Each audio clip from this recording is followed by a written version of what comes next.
independent journalist and geopolitical analyst. Patrick, thanks so much for joining me today. Wanted your reactions first to Economic D-Day, Operation Economic Outcast.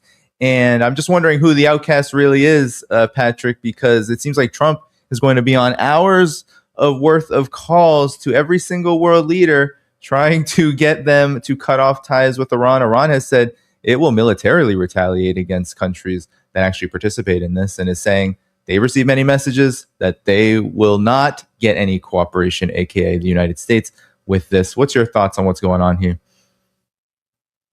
Sorry, you're muted, Patrick. I don't know if you... there you go. It's great to be with you, Danny. Sorry about that. Good to see you. No, it's okay. Well, I can't say I'm surprised because I don't know how many rounds of economic pain that's been announced by this administration, and how many rounds of military pain have been announced by this administration over the last 6 months. And, this is just the latest. And so I don't know what they can possibly do sanctions wise. I mean, sure they can turn the screws on Iran and on their allies and, people trading with them. I think it's pretty clear the number one target from Washington is China with this. And, these things, this type of economic warfare does work over long term, but it works in diverting the flow of capital and resources, against whatever the U.S. target state is. And it certainly works in the case of Venezuela, in that it provided the military and the economic threats and pressure, provided total compliance and subservience and ultimately surrender by the Venezuelan government. But they had to kidnap their head of state to make that work. Now look at Iran. They think they can repeat that. They're not going to, they killed the head of state. That had no effect whatsoever. It not to the advantage of the U.S., quite the opposite. It galvanized the Iranian population. Okay. So that removing the head of state did not work in Iran. It had the opposite effect. Sanctions did not work. The very punishing rounds of sanctions over decades, and intensified in the last year by the Trump administration, hasn't had a desired effect. Iran's trading partners and allies haven't really complied with threats of U.S. secondary sanctions, including China. China did the opposite. It invoked its own legal mechanism to not observe threats by the United States, and they'll continue to buy oil from Iran if that's what China needs, if that's what is the best for Chinese interests. And there's not a lot the United States can do. They can't declare a full-blown economic war with China in order to strangle Iran. It's impossible. Increased military threats, those haven't had any effect whatsoever on Iran. So there's no expectation that any of this is going to net anything but, I think, further pain for the U.S. dollar. This is just going to further accelerate de-dollarization. If you look at recent statements coming out of the BRICS network of nations, they are invoking international law. They are invoking sovereign rights. They are invoking the UN Charter to oppose and defy this type of economic warfare and coercive measures by the United States. What's the basis of these sanctions? What's the basis? Is it that Iran must surrender? Basically, they're not fully capitulating to the demands of the United States. But on what basis is the U.S. issuing these demands? That changes. It's changed so many times from the U.S. point of view. Like, what's the justification? It's not that Iran can't have a nuclear weapon, but that seems to be the only sort of thing I hear on repeat, on rinse and repeat from Washington. So is it that, so you need to destroy the Iranian economy? Bessent saying that if we continue strangling them, the withering regime, quote, withering regime, will not be able to hang on much longer. But what's the basis for it? Did Iran start a war against the U.S. and Israel?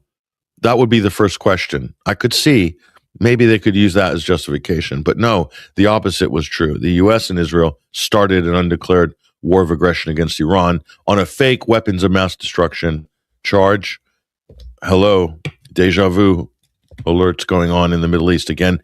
What was it? Was it the peaceful protesters that Trump said 50,000 were gunned down in cold blood in Tehran? No, that's another lie, atrocity propaganda, a la 40 beheaded babies and babies in incubators. So what is it? Iran's evil and the country must be destroyed. I mean, if we go by Jonathan Pollard and other Israelis, then yeah, it should be wiped off the map. Iran should be wiped off the map. I honestly, I think that's what they would like to say in Washington, but they can't. They can't say that. That's probably what they're saying behind closed doors, but they can't say that publicly. Basically, everything that Washington and the Trump administration does and says mirrors the Israeli regime right now.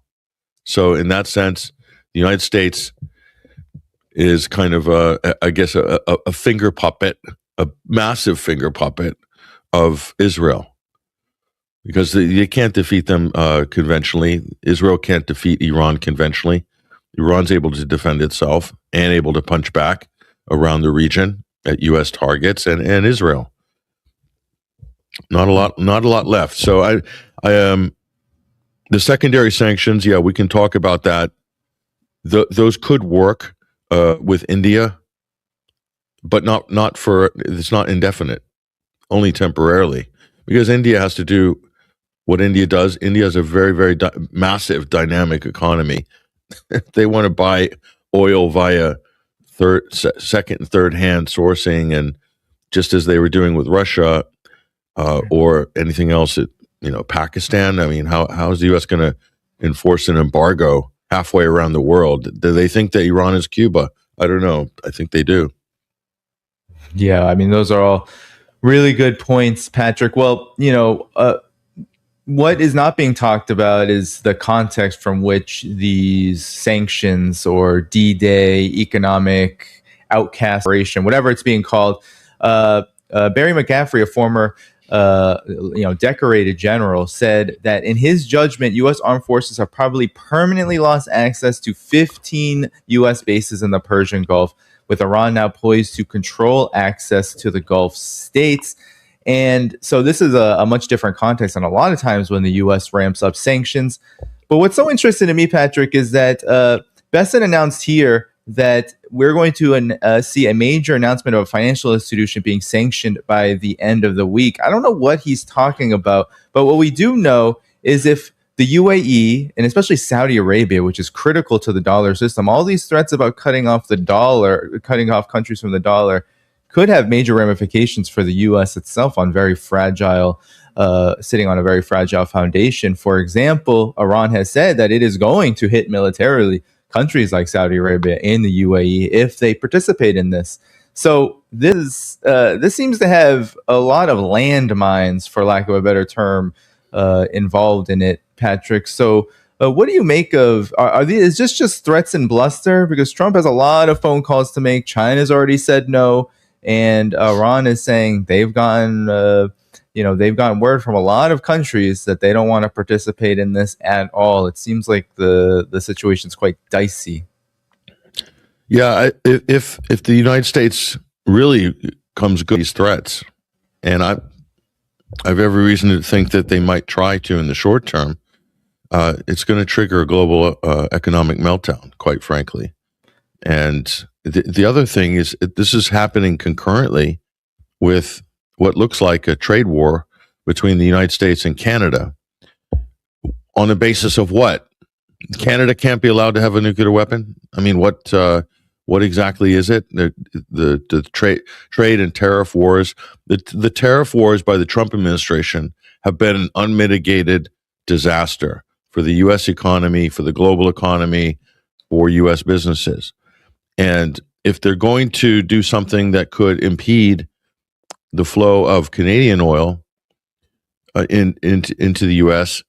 and petroleum products, that will create a massive perturbation economically in the United States for a number of reasons. Parts of the U.S. economy are completely reliant on Canada because of the regional positioning and how is it. I'll give you two examples. One is the oil that heats U.S. homes and businesses in the northeast of the country. Okay, that's regionally based. That's supplied regionally, and much of that comes from Canada. The other one is the fact that, I mean, is it any surprise to anybody that the United States economy runs on trucks? Right, that's 18-wheelers is the number one method of product distribution in the United States. What does that fleet run on? Does it run on gasoline coming from Corpus Christi or Texas? No, it runs on diesel.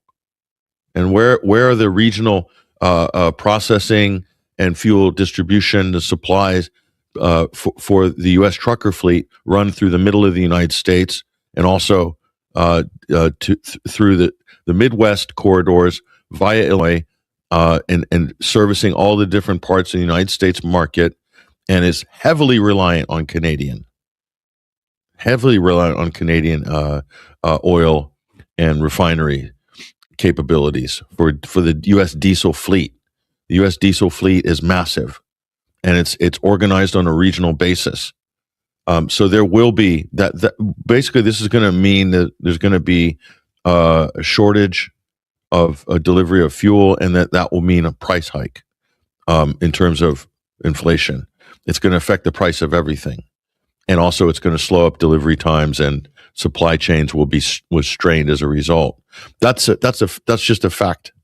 The United States is completely reliant on diesel, the internal U.S. economy. So I don't know. So you put these things side by side. The timing of this, wanting to start a war with China, thinking that they can do to China in the way that they restricted China's ability to buy oil from Venezuela, and how that was a huge win in Washington. I mean, they're like celebrating this as this genius move by the Trump administration, and they think they can do the same thing vis-a-vis the Persian Gulf and Iran. So maybe there's a method to the madness, Danny. Maybe they think this is all worth it in terms of strangling and isolating China, in terms of strengthening its energy needs to power the modern Chinese economic revolution. While China's in the ascendancy economically, the United States is in the descendancy, clearly. And maybe this is a price worth paying from this myopic U.S. administration that's really kind of fancies itself with all of these moves, like bond buybacks. What is this? But kicking the can down the road to the next administration and adding more debt onto the U.S. balance sheet. That's all that is. Scott Bessent has just basically built out the liabilities ledger of the United States government. I mean, what did we hit? 40 trillion last week? 40 trillion. We were supposed to hit 40 trillion in January of 2027. Hold on. So what? Hey, we're Bessent 6 months ahead of schedule. We're early. Yeah. Congratulations. I think he should get like a promotion, or maybe the Medal of Freedom from Trump. Trump could give him the medal, or give him a FIFA medal for economics. Get what's his name? Gianni Infantino. I forgot his name. The director. He can give Bessent an award. 6 months ahead of schedule, hitting the $40 trillion deficit mark. So all of these things are going to get progressively worse as a result of the horrible timing of all of these right ahead of the midterms. They must be really confident, the Republicans, for some reason. Maybe they know something we don't. 71 days until the midterms, just 41 days until the crude inventory, that strategic reserves that the U.S. is pulling from in order to keep oil prices relatively below what they really should be, but still markedly high, given that diesel prices, you just mentioned diesel trucks, Patrick, in the United States, diesel prices are $5.50 a gallon about, which is incredibly high, especially for this time of the year. But here you have the strategic reserves. They're about to hit zero far before the midterm elections. And so you have also Iran saying that they can squeeze the energy markets even further if they want to. It's a big disaster, terrible timing. And now I want to play this for you, Patrick. This whole concept of D-Day, a reporter at the very end, they didn't even name who it was because it was outside of the predetermined list of agencies and multinational corporate media entities that were allowed to speak. But the very last question to Scott Bessent was interesting. I want your reaction to it. Here's what was said. Let's see. You in the front. You described this as an economic D-Day, but D-Day wasn't a threat of an invasion, and the U.S. didn't give a timeline to Germany. So why not impose the sanctions today? Well, we are giving everyone the opportunity to remedy bad behavior. Why would I want to blow up the global financial system? We believe that it is important to level set and give people a cure period, but they should know that that will move very quickly and that we are serious. Secondary sanctions are a very powerful tool, and we here at Treasury, this is Gene Lang, the acting undersecretary for terrorism finance. And in the Terrorism Finance Department and at OFAC, the reason we are able to use secondary sanctions is because we do not take their use lightly. So we believe that a warning shot and a level set of expectations is appropriate. And if people do not want to meet our expectations, then we expect, and they should expect, that will leave the dollar system. Okay. So, Patrick, he doesn't want to blow up the global economy, yet will do it anyway if the world doesn't meet U.S. expectations. I mean, the hubris, while also sounding incredibly lacking confidence, there is quite something to behold. But your thoughts on his reaction to this? Because there is this use of D-Day and financial offensive and all of these fancy words, but at the end of it, right now, what we have are a set of threats that obviously have to be carefully managed if the consequences of them are going to be mitigated. Your thoughts? Well, normally, secondary sanctions are last resort when you're trying to engineer a type of a siege or economic embargo ahead of military action, not after. This is the problem. You're effectively declaring war on your allies. That's kind of what it is. But it's never to maintain a global hegemonic status.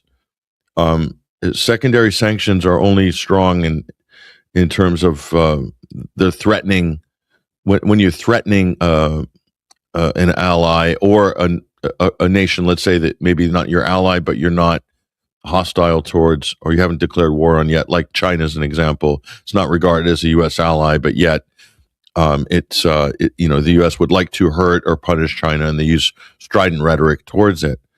So, but they've done this before. They've done it previously. They're going to they lifted sanctions on Iranian oil temporarily to cure the market previously, and then they revoked that quickly. And so now they're going on to secondary sanctions to remedy bad behavior. Whose bad behavior? Again, it's Iran's bad behavior. It's people trading with Iran, according to Washington. So they're wanting to impose pain and suffering on the global economy, including their allies. Now, if they go through with that, that'll be very interesting to see if they'll actually go through with that. It seems like they're threatening to create a negotiation position. That's what it looks like, because the reporter asked the right question. Why haven't you pulled the trigger already? And Scott Bessent said, well, we want to give him time to, remedy the situation, remedy the bad behavior. I mean, the bad behavior in this case obviously is by the U.S. and its ally Israel and all the other European allies that are accessories to an undeclared war of aggression against a sovereign UN member state, i.e., the Islamic Republic of Iran. But what was more revealing in that clip, Danny, and I don't know if you can play that specific part again, but it appeared to me that Scott Bessent alluded to. Look, anybody who doesn't comply, is the way I read this anyway, when I heard him say this now. Anybody who doesn't comply should expect to leave the dollar system. So in a way, what he's doing will be pushing people out of the dollar system. And if you look at the pattern of the U.S. statecraft, in the instrumentalization of sanctions and tariffs too, because tariffs, this U.S. administration is the first U.S. government in history to use tariffs as a form of sanctions. This is the first, and this has huge implications in the market. It also has massive implications in terms of U.S. relations with all of these countries that they're engaged in tariff wars against, and they've used this many times, and the threats of punitive tariffs as a type of a deterrent, to deter people from having relations or trading or commercial activity with an enemy of the United States. That's a huge thing. That's a massive red line in international relations. I mean, sanctions are one thing, and sanctions are regarded, they're prohibited under international law, these types of sanctions, and outside of the UN consensus. So it's economic war. It's regarded as a hostile economic warfare. It's a prelude normally to military warfare, and in this case, it was, and it did, and it happened. But now they're coming back for successive rounds after the fact, merely to punish, destroy, and achieve regime change. But it's accelerating everything, all the trends that we've seen in terms of de-dollarization. And Bessent seems to admit that that's the case. So what will be the result if he's good on those threats? Let's just game this out. Economic balkanization in the global economy. So economic iron curtains dropping all over the place. So the balkanization, so this is deglobalization. When I say globalization, I'm talking about a global free trade, a la WTO. So this is balkanization economically, and this is a flight of capital and a flight of reserve status of the U.S. dollar. Not completely, but this will just continue that trend. It will also mean that it will accelerate the development of alternative payment rails, i.e., things that are being used by China right now, and also, and if China is trading with Russia, trading with Iran, and they're using those payment rails between them, whether it's the chip system or Alipay, or there's just umpteen number of new alternative payment rails that can come online. But the thing is, you're not going to be able to stop every other country, whether it's in Europe or South America or Africa or Asia, from complying with that sort of economic balkanization. They're going to be able to bypass all of these things. China has 101 different ways to bypass any secondary sanctions, as does India and other countries, and countries that the United States claims to have total dominion and control over, and like the Gulf states, as an example, and Pakistan as another example. What about Turkey? Turkey shares a border with Iran. Will this apply to Turkey? They're wanting to shut down travel. They're wanting to shut down telecoms, basically anything. So anybody who's having any commercial interaction or interface with Iran will then feel the full might of the United States government and the Treasury Department, i.e., the enforcement arm of the U.S. government called OFAC. But they've already been. I mean, they have thousands upon thousands of individuals, companies, entities from Iran, thousands and thousands from Russia, thousands and thousands from Syria. So each administration has just added and added to this just infinite number of sanctioned persons and entities, of target nations that the United States regard as a flagrant violation, and then reserve the right to freeze accounts and assets all over the world. And they do that by direct pressure, either onto those governments, as they have in the Gulf states with Iranian assets, or institutions, or they'll just go right in and just basically grab it, as they have with Iran, even on the example of the crypto crypto wallets that Iranians were using, possibly reports suggest to collect tolls and fees on the Straits of Hormuz. Scott Bessent bragged that if those transactions were done, they went directly to Tether, stablecoin organization, and were able to grab, I don't know, hundreds of millions of dollars, as reported from those. So they using all of the United States using all of its economic muscle to push on all of these pressure points, and seize and steal as much as they possibly can in terms of assets and freezing assets and so forth. And if this is the way it's going to go, sure, it's going to damage Iran's economy further. Iran's economy is under severe stress. It's continual severe stress. And Washington believes, the hawks believe, that they can eventually strangle it and it will collapse from within, because it worked in Syria. And it's half worked, in other countries, like I said, in Venezuela. But there's no guarantee they're going to get that result, not in a timely manner, certainly not under this administration. It won't happen under the Trump administration, if it ever did happen. Maybe not under the next U.S. administration. You're talking 10 years down the line.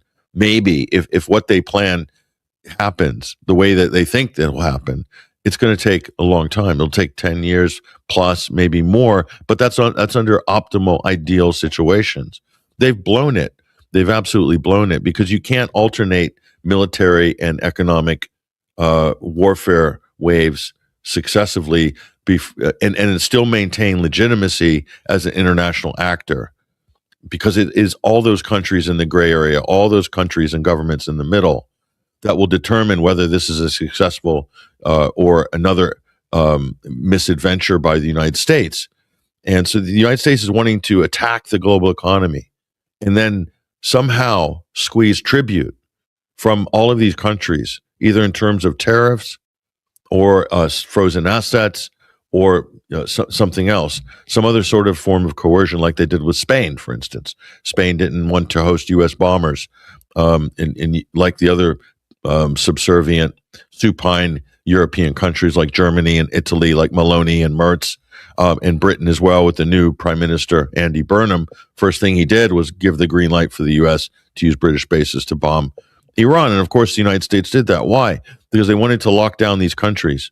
They wanted to make them, the plan by the U.S. was to make, by using the European countries, you've made them now accomplices in an illegal, undeclared war of aggression, a war crime.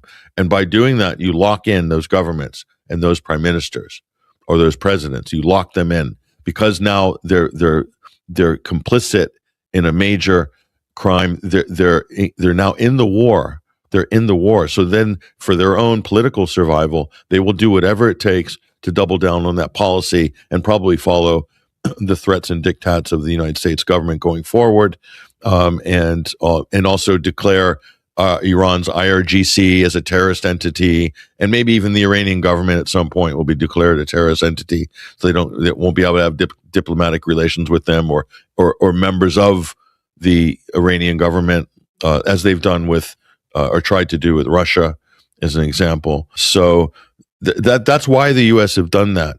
It's to bring them into the crime, and the weak spine, the average European weak and spineless technocrat, bureaucrat will double down on the policy rather than push back against the United States. Or, God forbid, Danny, the worst possible sin of the modern politician is to raise your hand and say you did something wrong. I mean, it's like that's the equivalent of just suicide, Harry Carey on a galactic scale. That's never going to happen, is it? So it's a hell of a situation that I think a lot of these countries are in, and it really is it's all about the secondary sanctions.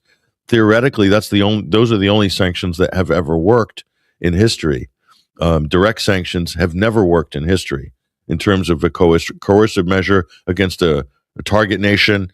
The academic literature is very clear, Danny, on this. Every single case study from Rhodesia in the mid 1960s to the present, it's only been secondary sanctions that have worked.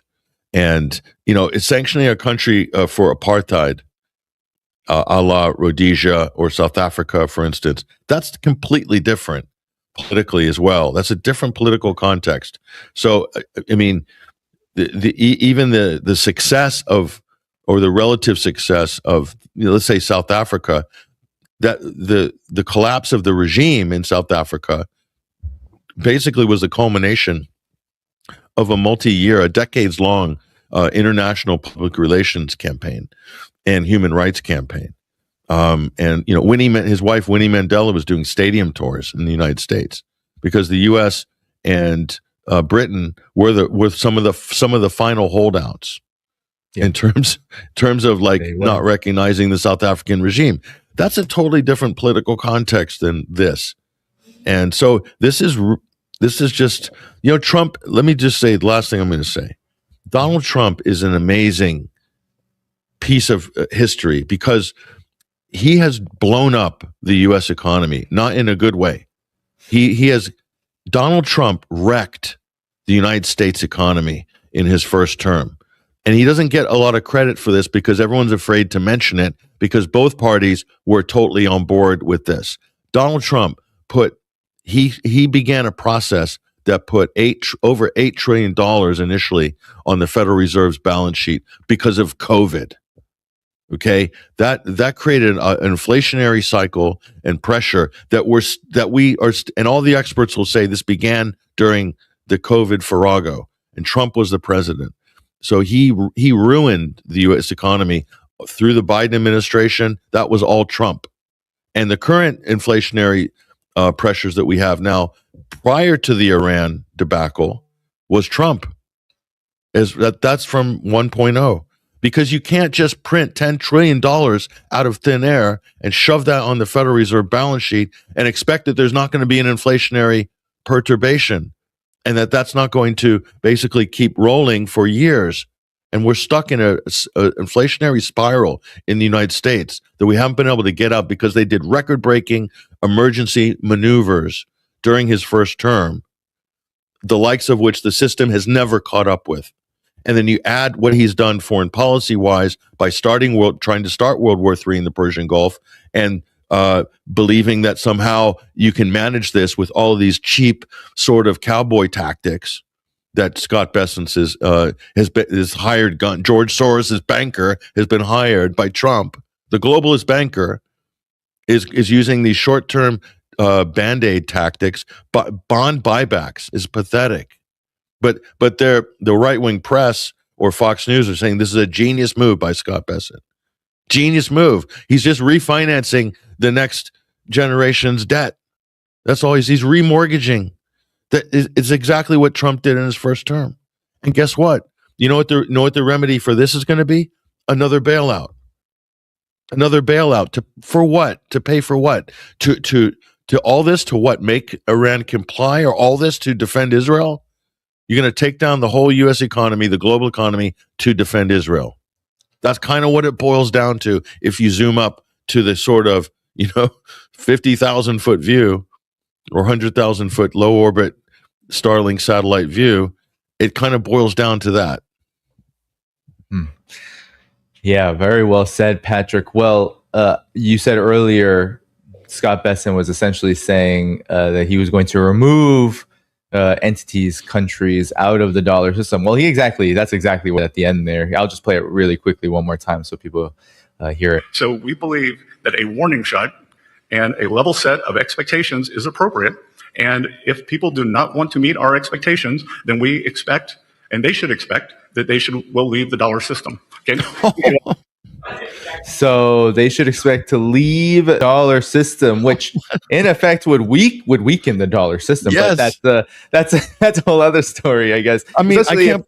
Yeah, go ahead, Danny. Go ahead. No, I was just gonna say, let's say Saudi Arabia was convinced to get on board with these kind of sanctions. Saudi Arabia is literally the bedrock of the dollar system. So that would be quite the quandary. But no, to you, Patrick. I can't believe he said it. So Scott Bessent just said, either subconsciously or intentionally, he said the quiet part out loud.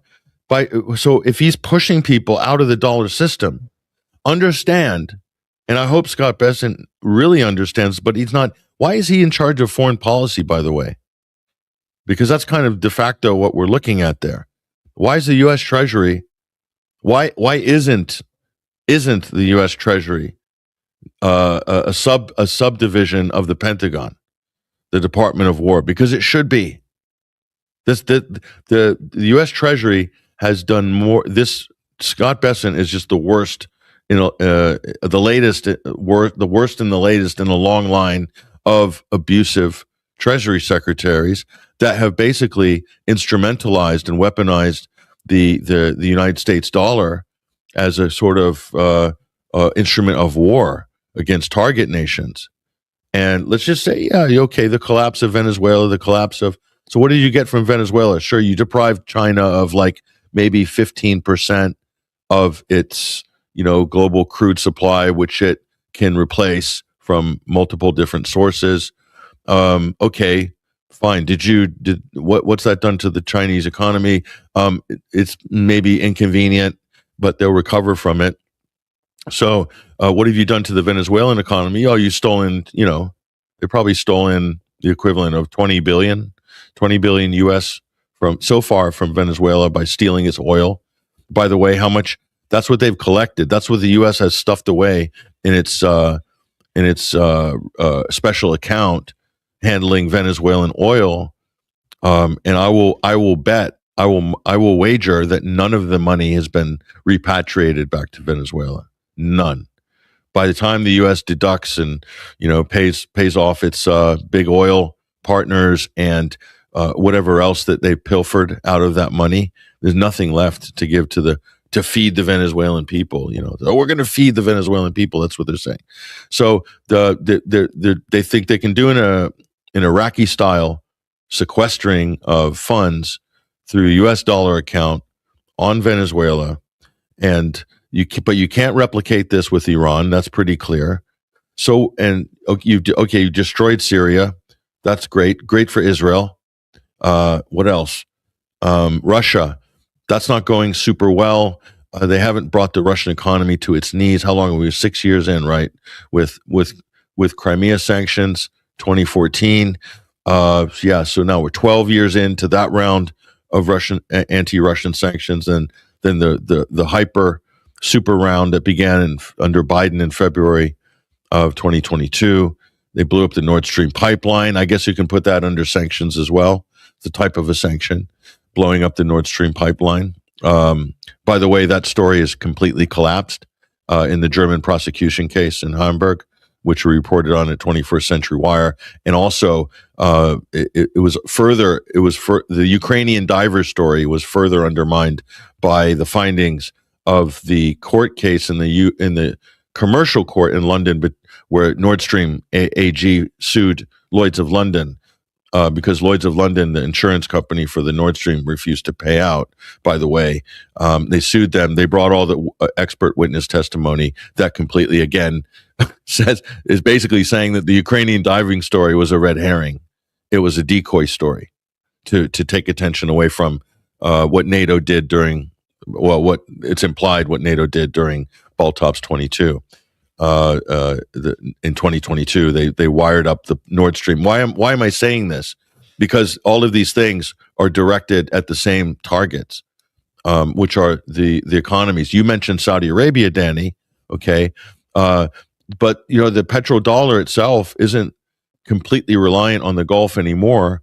At one point, that was definitely the driver of the post Bretton Woods, U.S. reserve currency renaissance, solidifying its status as a global reserve currency, and really the engine ultimately of U.S. deficit spending. And with U.S. deficit spending comes U.S. Overspending in military. That's all financed from deficit spending. So when Pete Hegseth gets to raise the budget of the Department of Defense, Department of War to $1.5 trillion a year, and Congress goes along with that, that's money that's coming from the Federal Reserve magic money tree. It's not coming from anything the U.S. is taking in terms of revenue.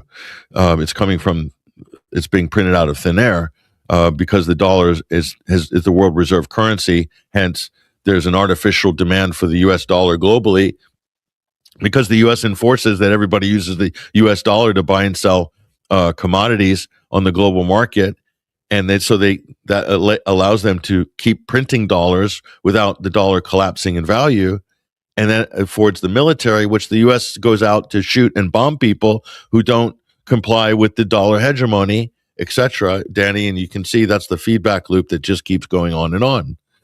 But what Bessent should know, maybe does know, maybe this is the plan, but the power of the United States as an imperial power does not lead with military power. It leads with financial power.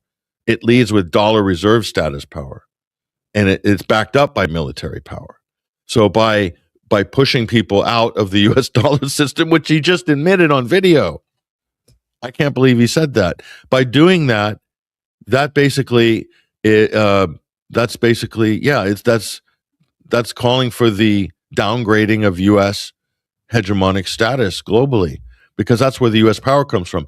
And interestingly, the countries that they would be threatening and targeting with secondary sanctions, the types of companies, it doesn't end with Iran, by the way.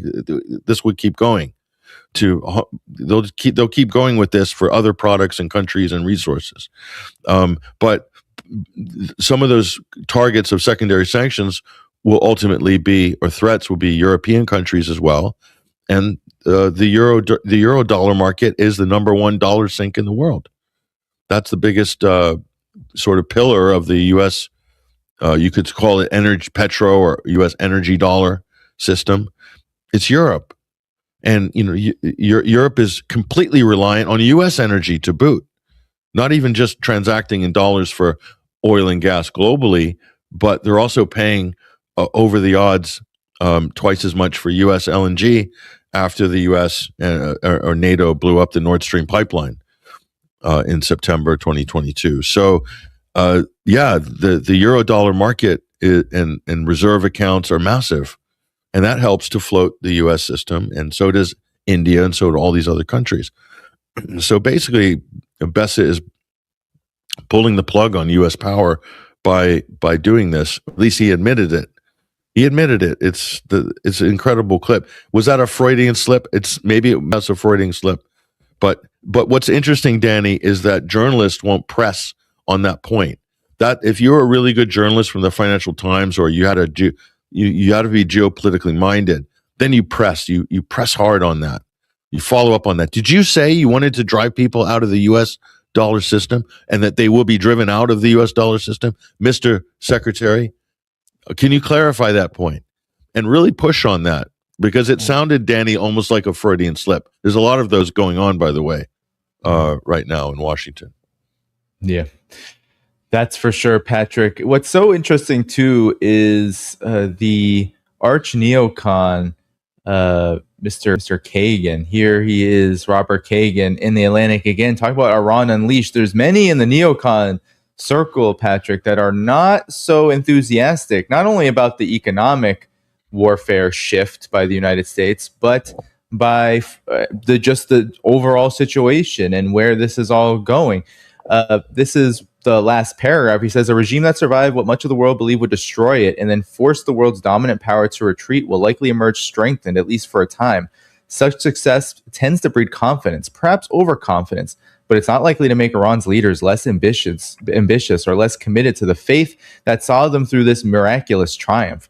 Recently, senior Iranian officials began publicly talking about adapting a fully offensive posture, and reports have emerged of Iranian plans to expand its targets to include European countries hosting U.S. bases. To see stories in the New York Times asking who will blink first is amusing, given that the Iranians until now have never once blinked, while the Trump administration has done nothing but blink. Iran may even start fighting again to force the U.S. to lift the naval blockade, and now we can include sanctions on this.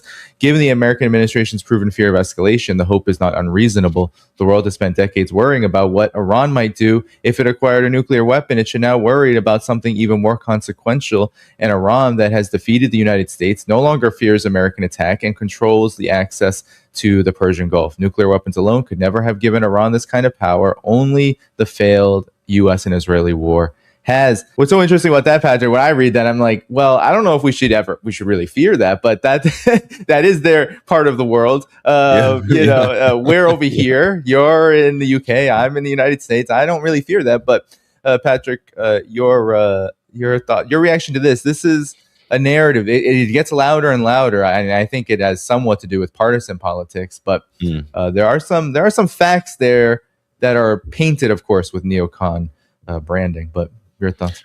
I mean, it could have been taken, completely quoted from John Mearsheimer or, Alistair Crook or me or anybody else on your podcast or anyone else's a Judge Knapp show or whatever for like the last, 2 years or whatever, a year and a half. We've all been saying this exact things, but so Kagan's finally come out and put it down on paper succinctly and clearly, albeit quite late in the game, but still. That would be a good op-ed for the president's advisor, as foreign policy advisor. Robert Kagan, Donald Trump's foreign policy advisor, has just written this very candid and sobering op-ed in the Atlantic. That would be great, but that's not the case. He's completely on the outside. So what are they doing on the inside? That's the question. Everything he said there, Danny, makes perfect sense. It all lines up very nicely. He's got it correct on everything. Again, mainstream Atlantic Council, probably begrudgingly having to admit that and publicly and in print, begrudgingly, because they were that publication was cheering for the war from the beginning. If you and all of the other ones as well weren't against Trump. Certainly, they weren't pushing back in any meaningful or significant way. So on the inside, I think again, I refer back to the trade war the current trade war with Canada, which is kind of completely bonkers, like by all objective measurements. The United States, if you ever had the perfect ally, is going to be Canada. Is in terms of a strategic and regional trading partner, and a total win-win for America and Canada. Maybe the United States is getting a slightly better deal from that, but Canada trading with the United States, they can get absolutely favorable terms. The United States has always needed Canada for the reasons I said earlier, because of the regional positioning in terms of energy, especially diesel market, but Trump, the way the Trump administration framed this, and before I was just laughing this off. I thought, no, they're just being dumb, and maybe they're just doing bluster. But Trump himself has said that Canada, it needs the United States, that it somehow it wants the benefits of being a state without being one. He's talking about Canada as a 51st state, I think, or he's looking at it through that insane lens that somehow Canada as a sovereign state, a member of the British Commonwealth, it would like nothing more than to be subsumed by the United States south of the border, and that's definitely not the case. There's no way the average Canadian. Maybe you might find a few in Alberta, but even then, Albertans are big sovereigntists as well. They probably are not completely on board with this type of rhetoric and threats and belittling of Canada and the country and Canadians and so forth. But maybe Trump believes this. Maybe the people in the Trump nation really believe that they are history's actors, like Karl Rove famously said during Bush Jr.'s term, that they are the greatest country in the history of the galaxy, and the United States is God has endowed with all these God-given privileges and resources and powers. They really believe that everybody, including Canada, is secretly imagining and waiting for the day when they'll be get accession to the United States of America as a 51st state. I think they kind of somehow believe that secretly everybody wants to be part of the United States in the world, and specifically want to join the family under the godfathership of His Royal Majesty Donald J. Trump. That secretly this is a dream everybody's harboring, including the Canadians. And I can tell you, nothing could be further from the truth. So my worry here, Danny, reason I'm saying that is not just political polemics, but if some of these things are instructing policy, in other words, these ideas of U.S. dominance and power are instructing actual policy, then it's almost certain that these policies are going to fail because they're not happening in a vacuum. They're happening. The important point is a lot of people will say international law is dead, and they'll say international institutions are dead. They'll say that because of what the United States has done, it's proven that the WTO is dead, the United Nations is dead, and they killed the UN Security Council, etc. I go on and on. Okay. The fact of the matter is, Danny, it's not, and they are not. It is dead to the United States. It's dead to Israel. All of these institutions, international law is dead to Israel. It's dead to the U.S. But everybody else on the planet abides by it because there's a reason why it came into place to begin with. It was the harmonization of global trade and economic activity. And by the way, who was the biggest driver of this was Wall Street and was the United States and the City of London. They're the biggest drivers of globalization in the post-World War II, global U.S.-led liberal international world order. Liberal international world order. United States drove that.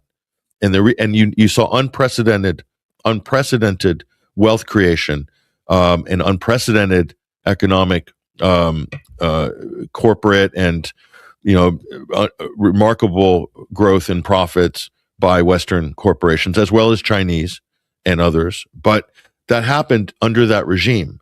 So now they're wanting to undo it because they didn't win that race. They weren't first. US did very well out of that, but the US Wall Street did well out of that. Not US workers. Trump campaigned on he pandered to the Rust Belt and the poor people of Ohio and West Virginia, and he courted all the hillbillies.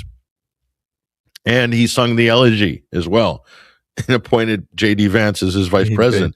That was very strategic, but it was all fake. It's all fake. J.D. Vance's story is slotted into Trump's Rust Belt romance. It's fake. The whole thing is a facade. It's a marketing exercise. It's a political marketing exercise. And no one will admit the reality. The reality is the United States will never get manufacturing back, ever. Why? Look at the wage that's demanded by a U.S. worker, and now compare that to any other country on the planet. How in the world can U.S. be competitive? How?